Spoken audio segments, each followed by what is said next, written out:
Imagine you had a chance to sit down with someone who lived thousands of years ago, a philosopher, statesman, and playwright, someone who walked the halls of power but also tasted the bitterness of exile. Imagine this person could offer you insights so timeless that they could change the way you see the world today, impacting how you think, feel, and act. What would you give for just an hour of wisdom from such a person? Well, the good news is, you don't have to imagine it, because that's precisely what we're doing today as we delve deep into the letters of Seneca, one of the most insightful Stoic philosophers of ancient Rome. The man behind these life-altering letters, Seneca, was not just a philosopher in an ivory tower. He was an individual deeply engaged in the society and politics of his time. From advising emperors to experiencing the ups and downs of political life, his observations about the human condition weren't academic exercises. They were drawn from the crucible of lived experience, making them as relevant today as they were nearly 2 millennia ago. The Letters from a Stoic, a series of moral epistles to his friend Lucilius, represent some of the most poignant philosophical texts ever penned. In them, Seneca provides practical advice on everything from how to deal with grief and adversity to tips on personal development and ethical considerations. In this video, we're about to embark on a transformative journey through 7 of Seneca's most impactful letters. Each of these letters offers timeless advice, actionable tips, and a profound understanding of human nature that can enrich our lives in unimaginable ways. Stay with me as we unlock the secrets to a fulfilling life, one ancient letter at a time.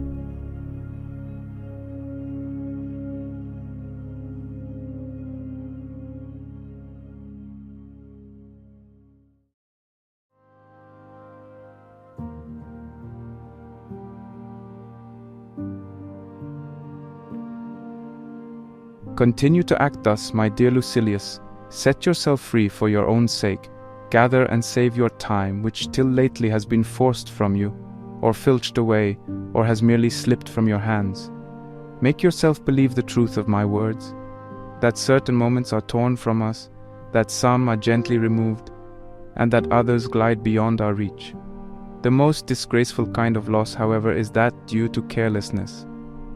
Furthermore, if you will pay close heed to the problem, you will find that the largest portion of our life passes while we are doing ill, a goodly share while we are doing nothing, and the whole while we are doing that which is not to the purpose. What man can you show me who places any value on his time, who reckons the worth of each day, who understands that he is dying daily? For we are mistaken when we look forward to death. The major portion of death has already passed. Whatever years be behind us are in death's hands. Therefore, Lucilius, do as you write me that you are doing. Hold every hour in your grasp. Lay hold of today's task, and you will not need to depend so much upon tomorrow's. While we are postponing, life speeds by. Nothing, Lucilius, is ours except time.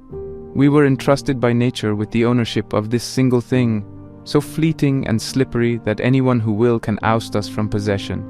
What fools these mortals be! They allow the cheapest and most useless things, which can easily be replaced, to be charged in the reckoning after they have acquired them.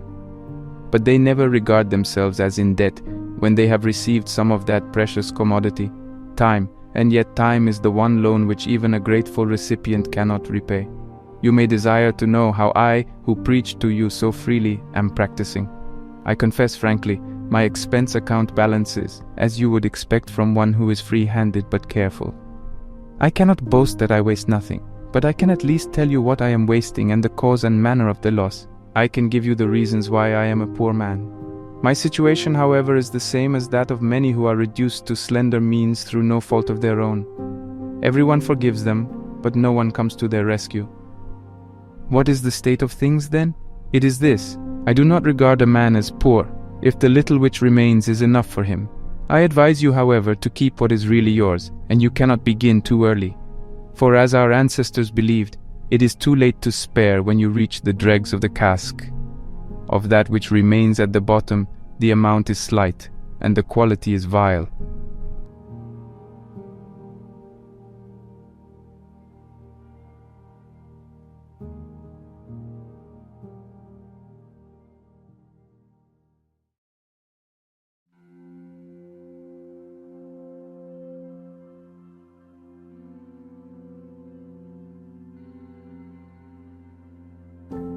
Keep on as you have begun, and make all possible haste, so that you may have longer enjoyment of an improved mind, one that is at peace with itself. Doubtless, you will derive enjoyment during the time when you are improving your mind and setting it at peace with itself. But quite different is the pleasure which comes from contemplation when one's mind is so cleansed from every stain that it shines. You remember, of course, what joy you felt when you laid aside the garments of boyhood and donned the man's toga and were escorted to the forum. Nevertheless, you may look for a still greater joy when you have laid aside the mind of boyhood and when wisdom has enrolled you among men. For it is not boyhood that still stays with us, but something worse, boyishness. And this condition is all the more serious because we possess the authority of old age, together with the follies of boyhood, yea, even the follies of infancy. Boys fear trifles, children fear shadows, we fear both. All you need to do is to advance. You will thus understand that some things are less to be dreaded, precisely because they inspire us with great fear. No evil is great which is the last evil of all. Death arrives. It would be a thing to dread if it could remain with you. But death must either not come at all, or else must come and pass away. It is difficult, however, you say, to bring the mind to a point where it can scorn life. But do you not see what trifling reasons impel men to scorn life? One hangs himself before the door of his mistress, another hurls himself from the housetop that he may no longer be compelled to bear the taunts of a bad-tempered master, a third, to be saved from arrest after running away, drives a sword into his vitals. Do you not suppose that virtue will be as efficacious as excessive fear? No man can have a peaceful life who thinks too much about lengthening it, or believes that living through many consulships is a great blessing. Rehearse this thought every day, that you may be able to depart from life contentedly, for many men clutch and cling to life, even as those who are carried down a rushing stream clutch and cling to briars and sharp rocks. Most men ebb and flow in wretchedness between the fear of death and the hardships of life. They are unwilling to live, and yet they do not know how to die. For this reason, make life as a whole agreeable to yourself by banishing all worry about it. No good thing renders its possessor happy, unless his mind is reconciled to the possibility of loss. Nothing, however, is lost with less discomfort than that which, when lost, cannot be missed. Therefore, encourage and toughen your spirit against the mishaps that afflict even the most powerful. For example, the fate of Pompey was settled by a boy and a eunuch, that of Crassus by a cruel and insolent Parthian. Gaius Caesar ordered Lepidus to bare his neck for the acts of the tribune Dexter, and he himself offered his own throat to Chaerea. No man has ever been so far advanced by fortune that she did not threaten him as greatly as she had previously indulged him. Do not trust her seeming calm. In a moment the sea is moved to its depths. The very day the ships have made a brave show in the games, they are engulfed. Reflect that a highwayman or an enemy may cut your throat, and though he is not your master, every slave wields the power of life and death over you. Therefore I declare to you, he is Lord of your life that scorns his own. Think of those who have perished through plots in their own home, slain either openly or by guile. You will that just as many have been killed by angry slaves as by angry kings. What matter therefore how powerful he be whom you fear, when everyone possesses the power which inspires your fear? But, you will say, if you should chance to fall into the hands of the enemy, the conqueror will command that you be led away. Yes, whither you are already being led. Why do you voluntarily deceive yourself and require to be told now for the first time what fate it is that you have long been laboring under? Take my word for it, since the day you were born you are being led thither. We must ponder this thought, and thoughts of the like nature, if we desire to be calm as we await that last hour, the fear of which makes all previous hours uneasy. But I must end my letter. Let me share with you the saying which pleased me today. It too is culled from another man's garden. Poverty, brought into conformity with the law of nature, is great wealth. Do you know what limits that law of nature ordains for us? Merely to avert hunger, thirst, and cold. In order to banish hunger and thirst, it is not necessary for you to pay court at the doors of the purse-proud, or to submit to the stern frown, or to the kindness that humiliates. Nor is it necessary for you to scour the seas or go campaigning, Nature's needs are easily provided and ready to hand. It is the superfluous things for which men sweat, the superfluous things that wear our togas threadbare, that force us to grow old in camp, that dash us upon foreign shores. That which is enough is ready to our hands. He who has made a fair compact with poverty is rich.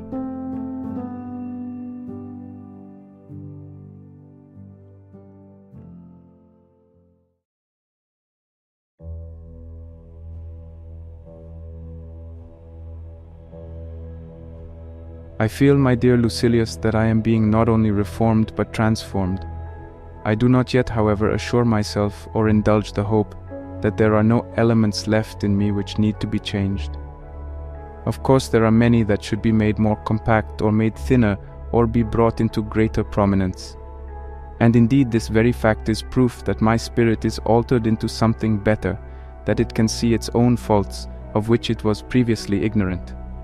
In certain cases, sick men are congratulated because they themselves have perceived that they are sick. I therefore wish to impart to you this sudden change in myself.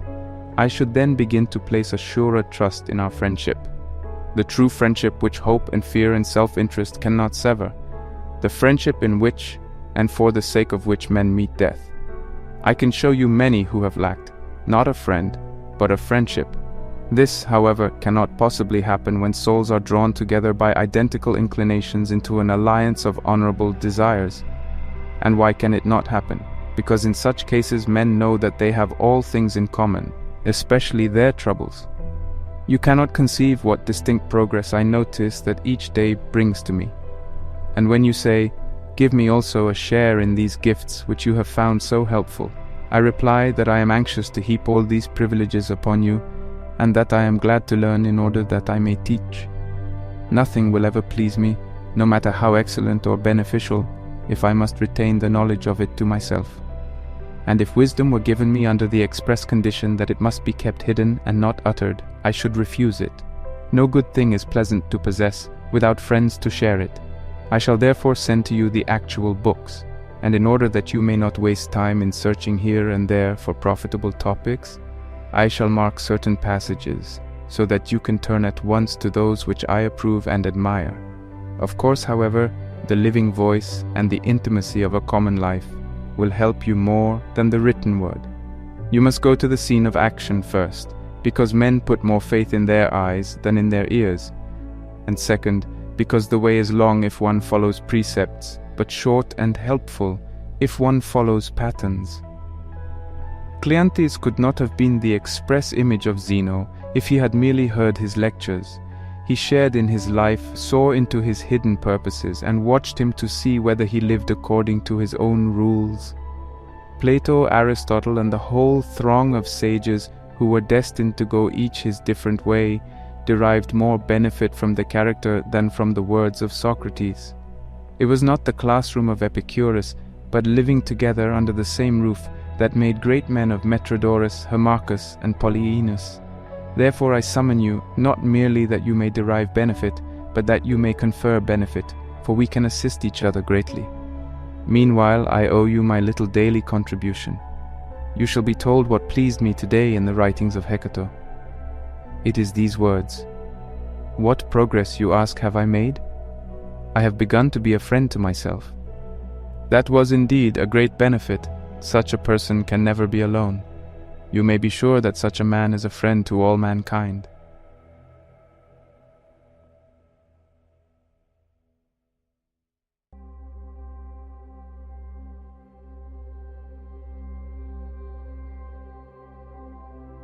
It is the month of December, and yet the city is at this very moment in a sweat. License is given to the general merrymaking. Everything resounds with mighty preparations, as if the Saturnalia differed at all from the usual business day. So true it is that the difference is nil, that I regard as correct the remark of the man who said, "Once December was a month, now it is a year." If I had you with me, I should be glad to consult you and find out what you think should be done, whether we ought to make no change in our daily routine, or whether, in order not to be out of sympathy with the ways of the public, we should dine in gayer fashion and off the toga. As it is now, we Romans have changed our dress for the sake of pleasure and holiday making, though in former times that was only customary, when the state was disturbed and had fallen on evil days. I am sure that, if I know you right, playing the part of an umpire, you would have wished that we should be neither like the liberty-capped sea throng in all ways, nor in all ways unlike them, unless, perhaps, this is just a season when we ought to lay down the law to the soul, and bid it be alone in refraining from pleasures just when the whole mob has let itself go in pleasures. For this is the surest proof which a man can get of his own constancy, if he neither seeks the things which are seductive and allure him to luxury, nor is led into them. It shows much more courage to remain dry and sober when the mob is drunk and vomiting, but it shows greater self-control to refuse to withdraw oneself, and to do what the crowd does, but in a different way, thus neither making oneself conspicuous, nor becoming one of the crowd. For one may keep holiday without extravagance. I am so firmly determined, however, to test the constancy of your mind that, drawing from the teachings of great men, I shall give you also a lesson.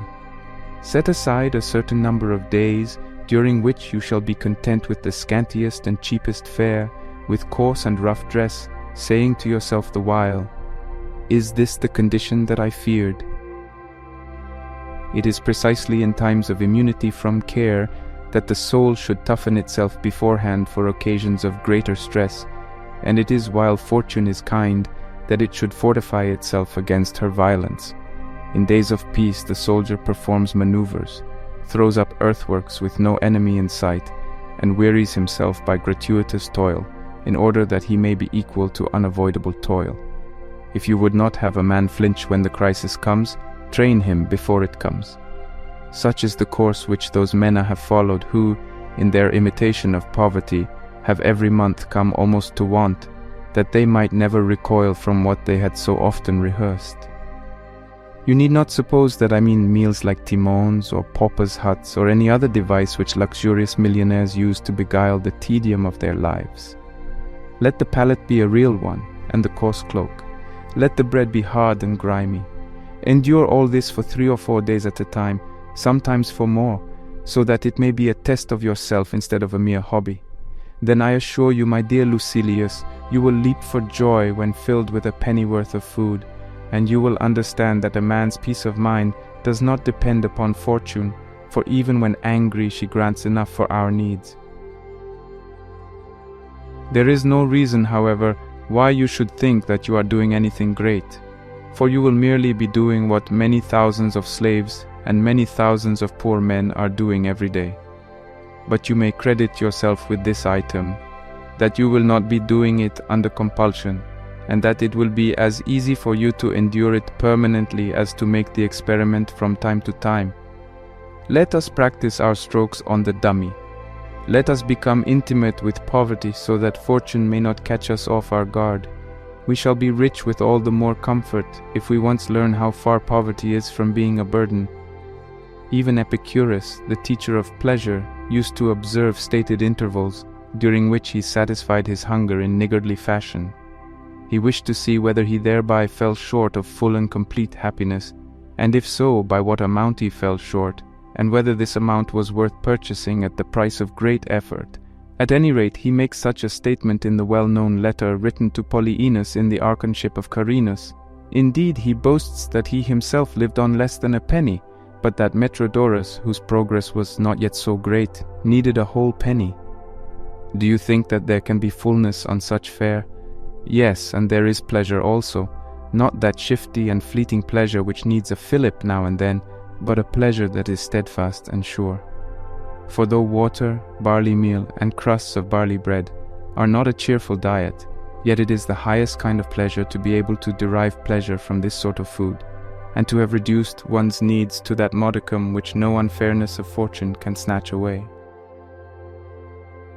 Even prison fare is more generous, and those who have been set apart for capital punishment are not so meanly fed by the man who is to execute them. Therefore, what a noble soul must one have, to descend of one's own free will to a diet which even those who have been sentenced to death have not to fear. This is indeed forestalling the spear thrusts of fortune. So begin, my dear Lucilius, to follow the custom of these men, and set apart certain days on which you shall withdraw from your business, and make yourself at home with the scantiest fare. Establish business relations with poverty. Dare, O my friend, to scorn the sight of wealth, and mold thyself to kinship with thy God. For he alone is in kinship with God who has scorned wealth. Of course, I do not forbid you to possess it, but I would have you reach the point at which you possess it dauntlessly. This can be accomplished only by persuading yourself that you can live happily without it, as well as with it, and by regarding riches always as likely to elude you. But now I must begin to fold up my letter.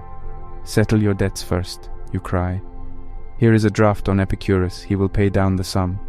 Ungoverned anger begets madness.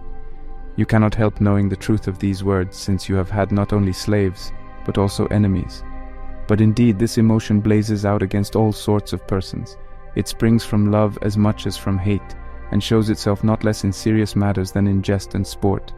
And it makes no difference how important the provocation may be, but into what kind of soul it penetrates. Similarly with fire, it does not matter how great is the flame, but what it falls upon. For solid timbers have repelled a very great fire. Conversely, dry and easily inflammable stuff nourishes the slightest spark into a conflagration. So it is with anger, my dear Lucilius. The outcome of a mighty anger is madness, and hence anger should be avoided, not merely that we may escape excess, but that we may have a healthy mind.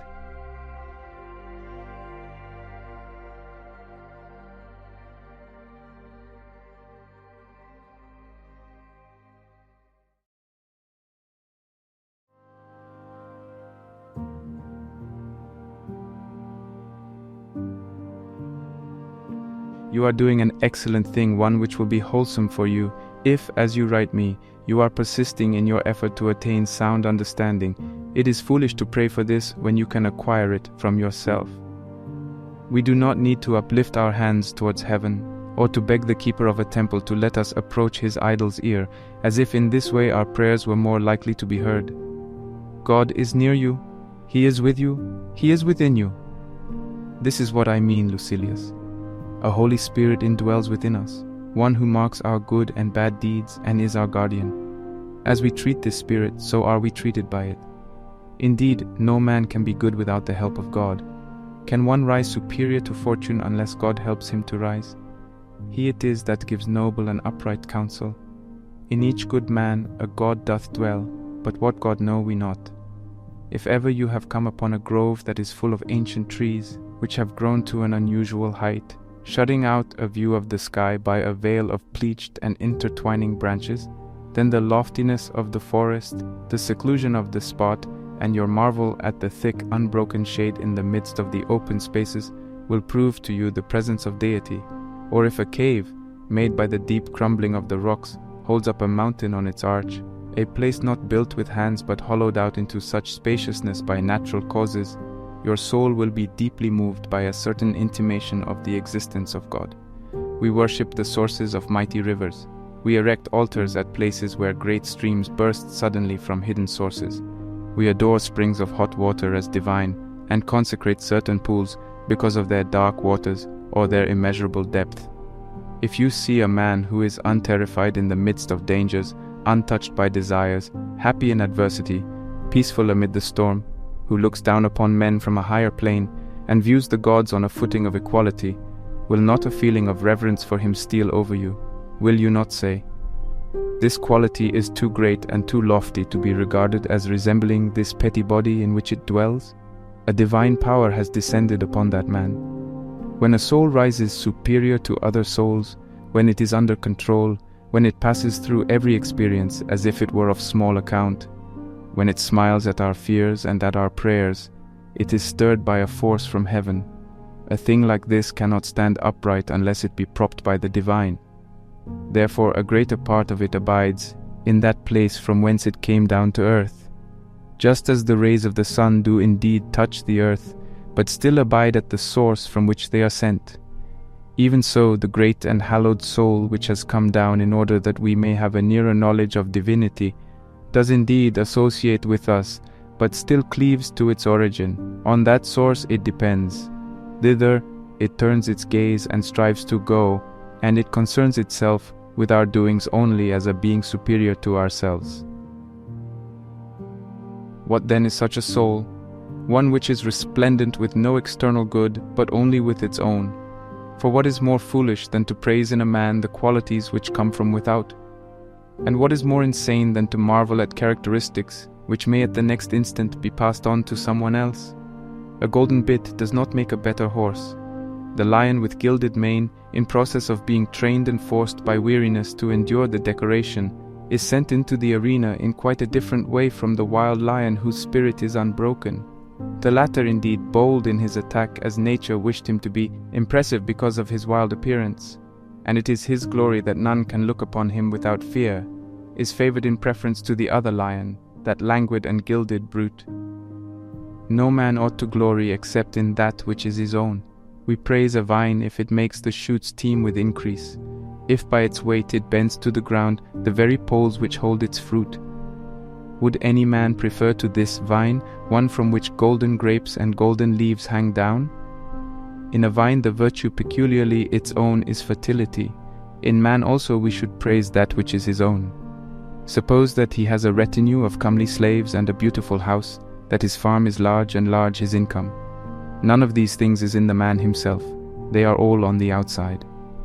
Praise the quality in him which cannot be given or snatched away, that which is the peculiar property of the man. Do you ask what this is? It is soul, and reason brought to perfection in the soul.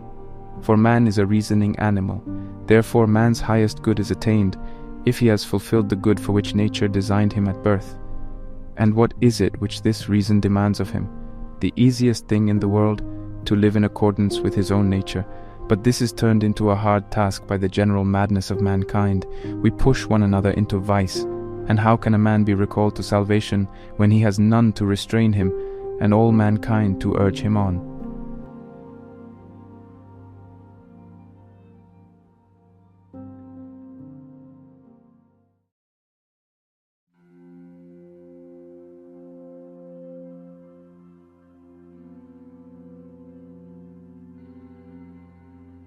I received great pleasure from your letter. Kindly allow me to use these words in their everyday meaning, without insisting upon their Stoic import. For we Stoics hold that pleasure is a vice. Very likely it is a vice. But we are accustomed to use the word when we wish to indicate a happy state of mind. I am aware that if we test words by our formula, even pleasure is a thing of ill repute, and joy can be attained only by the wise. For joy is an elation of spirit, of a spirit which trusts in the goodness and truth of its own possessions. The common usage, however, is that we derive great joy from a friend's position as consul, or from his marriage, or from the birth of his child. But these events, so far from being matters of joy, are more often the beginnings of sorrow to come. No, it is a characteristic of real joy that it never ceases and never changes into its opposite. Accordingly, when our Virgil speaks of the evil joys of the mind, his words are eloquent, but not strictly appropriate, for no joy can be evil. He has given the name joy to pleasures, and has thus expressed his meaning, for he has conveyed the idea that men take delight in their own evil. Nevertheless, I was not wrong in saying that I received great pleasure from your letter, for although an ignorant man may derive joy, if the cause be an honorable one, yet since his emotion is wayward and is likely soon to take another direction, I call it pleasure. For it is inspired by an opinion concerning a spurious good. It exceeds control and is carried to excess. But to return to the subject, let me tell you what delighted me in your letter. You have your words under control. You are not carried away by your language, or borne beyond the limits which you have determined upon. Many writers are tempted by the charm of some alluring phrase to some topic other than that which they had set themselves to discuss. But this has not been so in your case. All your words are compact and suited to the subject. You say all that you wish, and you mean still more than you say. This is a proof of the importance of your subject matter, showing that your mind, as well as your words, contains nothing superfluous or bombastic. I do, however, find some metaphors, not indeed daring ones, but the kind which have stood the test of use. I find similes also, of course, if anyone forbids us to use them, maintaining that poets alone have that privilege. He has not apparently read any of our ancient prose writers, who had not yet learned to affect a style that should win applause. For those writers whose eloquence was simple and directed only towards proving their case are full of comparisons, and I think that these are necessary, not for the same reason which makes them necessary for the poets, but in order that they may serve as props to our feebleness, to bring both speaker and listener face to face with the subject under discussion. For example, I am at this very moment reading Sextius. He is a keen man and a philosopher who, though he writes in Greek, has the Roman standards of ethics. One of his similes appealed especially to me, that of an army marching in hollow square in a place where the enemy might be expected to appear from any quarter, ready for battle. This, said he, is just what the wise man ought to do. He should have all his fighting qualities deployed on every side, so that wherever the attack threatens, there his supports may be ready to hand and may obey the captain's command without confusion. This is what we notice in armies which serve under great leaders. We see how all the troops simultaneously understand their general's orders, since they are so arranged that a signal given by one man passes down the ranks of cavalry and infantry at the same moment. This, he declares, is still more necessary for men like ourselves, for soldiers have often feared an enemy without reason, and the march which they thought most dangerous has in fact been most secure. But folly brings no repose. Fear haunts it both in the van and in the rear of the column, and both flanks are in a panic. Folly is pursued and confronted by peril. It blenches at everything. It is unprepared. It is frightened even by auxiliary troops. But the wise man is fortified against all inroads. He is alert. He will not retreat before the attack of poverty, or of sorrow, or of disgrace, or of pain. He will walk undaunted both against them and among them. We human beings are fettered and weakened by many vices. We have wallowed in them for a long time, and it is hard for us to be cleansed. We are not merely defiled, we are dyed by them. But to refrain from passing from one figure to another, I will raise this question, which I often consider in my own heart. Why is it that folly holds us with such an insistent grasp? It is primarily because we do not combat it strongly enough, because we do not struggle towards salvation with all our might. Secondly, because we do not put sufficient trust in the discoveries of the wise and do not drink in their words with open hearts. We approach this great problem in too trifling a spirit. But how can a man learn, in the struggle against his vices, an amount that is enough, if the time which he gives to learning is only the amount left over from his vices? None of us goes deep below the surface. We skim the top only, and we regard the smattering of time spent in the search for wisdom as enough and to spare for a busy man. What hinders us most of all is that we are too readily satisfied with ourselves. If we meet with someone who calls us good men, or sensible men, or holy men, we see ourselves in his description, not content with praise in moderation. We accept everything that shameless flattery heaps upon us, as if it were our due. We agree with those who declare us to be the best and wisest of men, although we know that they are given to much lying. And we are so self-complacent that we desire praise for certain actions when we are especially addicted to the very opposite. Yonder person hears himself called most gentle when he is inflicting tortures, or most generous when he is engaged in looting, or most temperate when he is in the midst of drunkenness and lust. Thus it follows that we are unwilling to be reformed, just because we believe ourselves to be the best of men. Alexander was roaming as far as India, ravaging tribes that were but little known, even to their neighbors.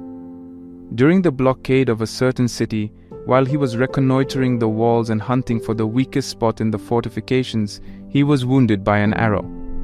Nevertheless, he long continued the siege, intent on finishing what he had begun. The pain of his wound, however, as the surface became dry, and as the flow of blood was checked, increased. His leg gradually became numb as he sat his horse, and finally, when he was forced to withdraw, he exclaimed, "All men swear that I am the son of Jupiter, but this wound cries out that I am mortal." Let us also act in the same way. Each man, according to his lot in life, is stultified by flattery.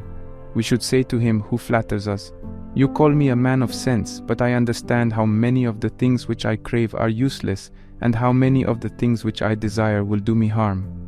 I have not even the knowledge which satiety teaches to animals, of what should be the measure of my food or my drink. I do not yet know how much I can hold. I shall now show you how you may know that you are not wise. The wise man is joyful, happy and calm, unshaken. He lives on a plane with the gods. Now go, question yourself. If you are never downcast, if your mind is not harassed by my apprehension through anticipation of what is to come, if day and night your soul keeps on its even and unswerving course, upright and content with itself, then you have attained to the greatest good that mortals can possess. If, however, you seek pleasures of all kinds in all directions, you must know that you are as far short of wisdom as you are short of joy. Joy is the goal which you desire to reach, but you are wandering from the path. If you expect to reach your goal while you are in the midst of riches and official titles. In other words, if you seek joy in the midst of cares, these objects for which you strive so eagerly, as if they would give you happiness and pleasure, are merely causes of grief. All men of this stamp, I maintain, are pressing on in pursuit of joy, but they do not know where they may obtain a joy that is both great and enduring. One person seeks it in feasting and self-indulgence, another in canvassing for honors and in being surrounded by a throng of clients, another in his mistress, another in idle display of culture and in literature that has no power to heal. All these men are led astray by delights which are deceptive and short-lived, like drunkenness, for example, which pays for a single hour of hilarious madness by a sickness of many days, or like applause and the popularity of enthusiastic approval which are gained and atoned for at the cost of great mental disquietude. Reflect therefore on this, that the effect of wisdom is a joy that is unbroken and continuous. The mind of the wise man is like the ultralunar firmament. Eternal calm pervades that region. You have then a reason for wishing to be wise, if the wise man is never deprived of joy. This joy springs only from the knowledge that you possess the virtues.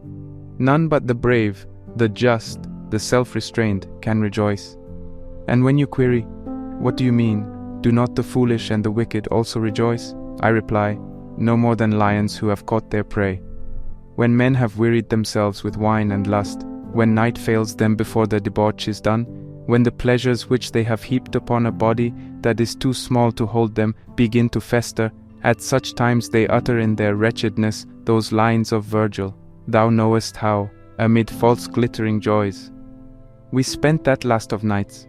Pleasure lovers spend every night amid false glittering joys, and just as if it were their last. But the joy which comes to the gods, and to those who imitate the gods, is not broken off, nor does it cease.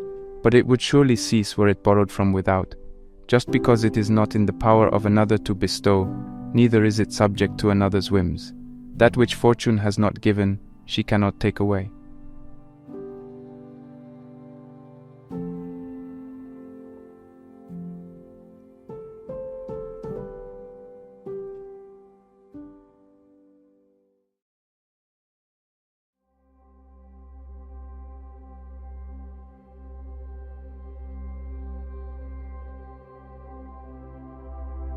Every day and every hour reveal to us what a nothing we are, and remind us with some fresh evidence that we have forgotten our weakness. Then, as we plan for eternity, they compel us to look over our shoulders at death. Do you ask me what this preamble means? It refers to Cornelius Seneca, a distinguished and capable Roman knight whom you knew. From humble beginnings, he had advanced himself to fortune, and the rest of the path already lay downhill before him. For it is easier to grow in dignity than to make a start, and money is very slow to come where there is poverty. Until it can creep out of that, it goes halting. Seneca was already bordering upon wealth, helped in that direction by two very powerful assets, knowing how to make money and how to keep it also. Either one of these gifts might have made him a rich man. Here was a person who lived most simply, careful of health and wealth alike. He had, as usual, called upon me early in the morning, and had then spent the whole day, even up to nightfall, at the bedside of a friend who was seriously and hopelessly ill. After a comfortable dinner, he was suddenly seized with an acute attack of quinsy, and with the breath clogged tightly in his swollen throat, barely lived until daybreak. So within a very few hours after the time when he had been performing all the duties of a sound and healthy man, he passed away. He who was venturing investments by land and sea, who had also entered public life and left no type of business untried, during the very realization of financial success and during the very onrush of the money that flowed into his coffers, was snatched from the world. Graft now thy pears, Melibæus, and set out thy vines in their order. But how foolish it is to set out one's life when one is not even owner of the morrow, or what madness it is to plot out far-reaching hopes. To say, I will buy and build, loan and call in money, win titles of honor, and then, old and full of years, I will surrender myself to a life of ease. Believe me when I say that everything is doubtful, even for those who are prosperous. No one has any right to draw for himself upon the future. The very thing that we grasp slips through our hands, and chance cuts into the actual hour which we are crowding so full. Time does indeed roll along by fixed law, but as in darkness, and what is it to me whether nature's course is sure, when my own is unsure?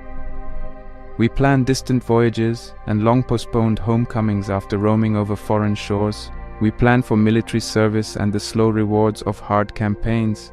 We canvass for governorships and the promotions of one office after another, and all the while death stands at our side. But since we never think of it except as it affects our neighbor, instances of mortality press upon us day by day to remain in our minds only as long as they stir our wonder. Yet what is more foolish than to wonder that something which may happen every day has happened on any one day? There is indeed a limit fixed for us, just where the remorseless law of fate has fixed it, but none of us knows how near he is to this limit. Therefore let us so order our minds as if we had come to the very end.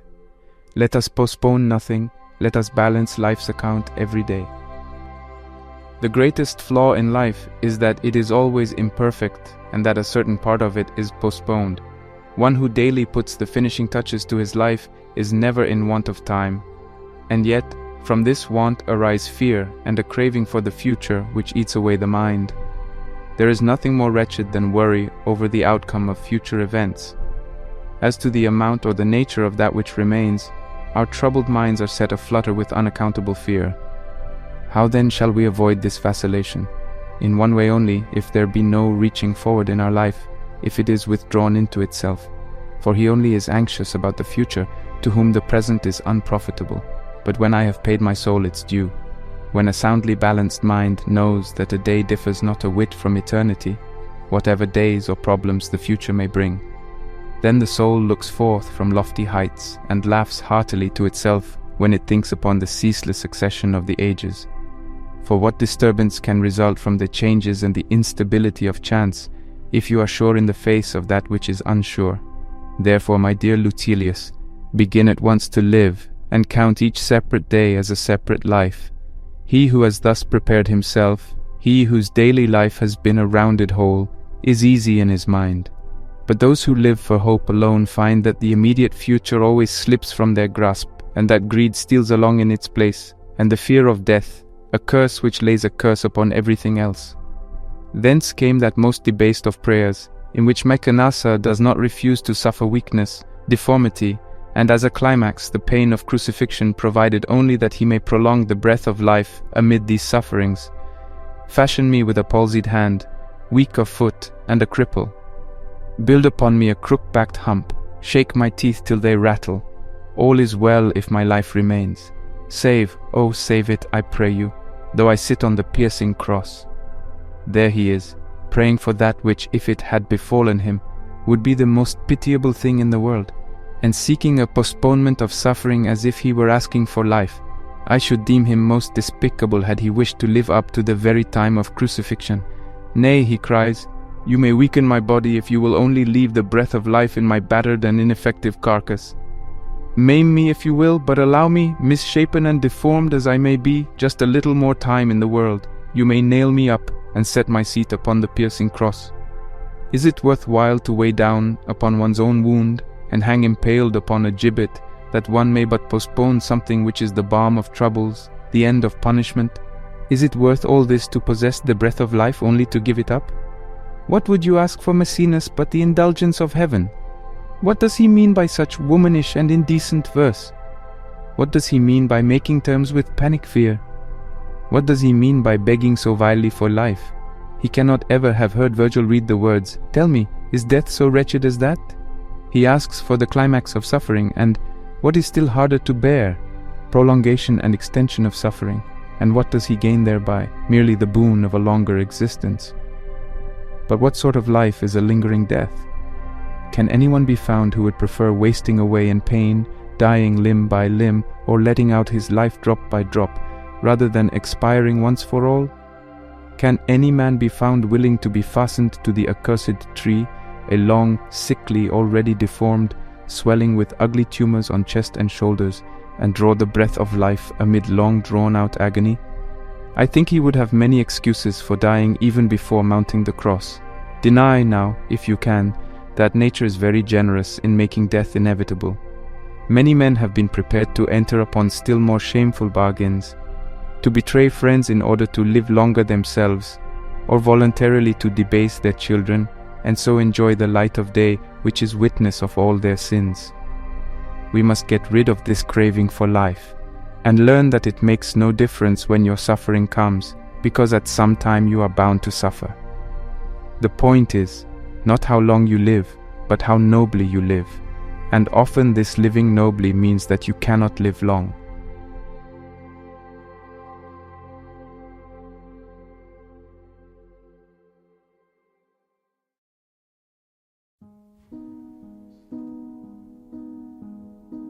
As we wrap up this illuminating exploration into Seneca's Letters from a Stoic, it's vital to take a moment to reflect on the transformative lessons that this ancient philosopher has offered us. Today, we've dissected a curated selection of letters that cover an expansive range of topics, from the essence of time to the intricacies of human relationships, from the simple life to our complex inner worlds. These messages, penned nearly 2 millennia ago, provide indispensable guideposts for anyone committed to the journey of personal development and philosophical enrichment. Time is our most precious resource, as discussed in Letter 1 on saving time. Seneca urges us to be miserly with our time, to use it judiciously, and to remember that every moment spent is a moment we'll never get back. This isn't just a Stoic idea, it's a universally relevant concept. In an era where distractions abound and the world moves at breakneck speed, learning to manage and value time efficiently is more crucial than ever. Then we move to Letter 4, on the terrors of death, which invites us to explore our mortality. Seneca argues that understanding and accepting the inevitable can free us to live more wholly and more authentically. The idea is not to become morbidly obsessed with death, but to use it as a compass that directs us to live each day with purpose and clarity. Our exploration took us next to the beauty of shared wisdom in Letter 6 on sharing knowledge. Here, Seneca suggests that the knowledge we gain increases in value when we share it with others. In today's interconnected world where information flows freely through social media platforms, blogs, and videos like this one, sharing knowledge isn't just a virtue, but a responsibility we all share. Then we delved into Letter 18, on festivals and fasting, a poignant message about embracing a simpler life. In a society consumed by consumerism, where we often mistake wants for needs, Seneca reminds us of the importance of contentment and voluntary discomfort. This practice enables us to appreciate what we have and prepares us for times when we might face actual discomfort or hardship. In Letter 41, on the God within us, we encountered the notion of the divine quality of human rationality. The idea isn't merely abstract, it's a call to elevate our thinking and actions to reflect our highest potential. Personal development isn't just about skills and achievements, it's about reaching into the depths of our being and bringing forth the innate wisdom we all possess. Our journey also led us to Letter 59 on pleasure and joy, a letter that focuses on the importance of meaningful relationships and true joy as opposed to fleeting pleasures. Seneca distinguishes between superficial happiness and the deep-rooted joy that comes from authentic connections with others, echoing sentiments that are vitally important in an age where social media often seems to drive us apart more than it brings us together. Finally, we examined Letter 101 on the futility of planning ahead. In a world obsessed with planning every minute detail, Seneca asks us to accept the impermanence of life and to adapt to change. This Stoic principle is perhaps the most freeing of all, because it offers a mental framework that can weather any storm life may throw our way. As we draw this exploration to a close, understand that these words and lessons from Seneca are not merely ink on paper or pixels on a screen. They are echoes of millennia, whispers from the past that can still shape the contours of our hearts and minds today. Take one concept, just one, and hold it close to you. Let it stir your soul and guide your actions. For you don't merely listen to Stoic wisdom, you embody it. You are the living, breathing expression of potential, ever on the precipice of profound transformation. Don't walk away unchanged. Make today the day that you felt something awaken within you, a recognition not of who you are, but of who you could become. For if even one letter, one line, one thought moves you to a life of deeper meaning, then every syllable has served its purpose. This is your life, a fleeting, priceless tapestry of moments. Don't leave it unfinished. The wisest journey is not to the horizon, but inward, into the uncharted landscapes of your own being. May your journey be your masterpiece.